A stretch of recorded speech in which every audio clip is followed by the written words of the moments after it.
A tragic crash in rural Saskatchewan has killed 6 teenagers. It happened at an intersection near Lloydminster on the border with Alberta. The RCMP is now trying to figure out what caused the crash between a semi-trailer truck and the vehicle packed with teens. Louise Martin is tracking this story. She's been following it throughout the morning. Louise, what happened here?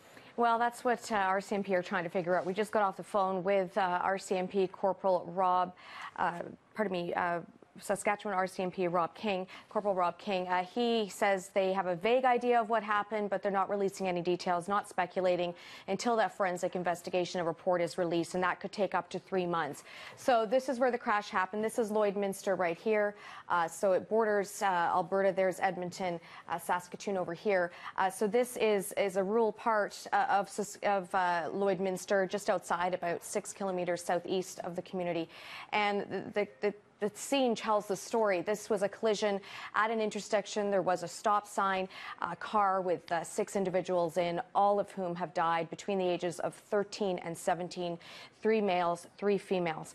RCMP say the families have all been notified. Members are out right now speaking with the family members to see if they want their names released. If all the families don't agree on that, the names of the deceased will likely not be released. The driver of the semi was taken to hospital with undetermined injuries.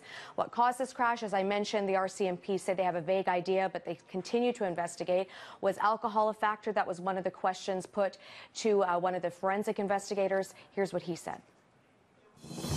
We didn't find any indication of any alcohol in the car. The driver and deceased are all going for autopsies in Saskatoon next week, and toxicology results will be pending for that part of the investigation.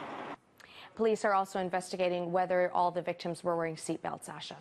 And Louise, a lot of unanswered questions right now, but how has the community been reacting as news spreads of this? Yeah, as I mentioned, this happened very close to Lloydminster, and the mayor of that place did tweet earlier saying, "Yesterday was a dark day for our community. Together we can brighten each day by caring for one another as we heal the wounds of tragedy," obviously referring to the accident and how close it was to the city of Lloydminster. He, in an email, says he will be contacting us later this morning, with further reaction and more details about how the community is coping with such a tragic accident so close to them. Yeah. Thanks, Louise. Okay.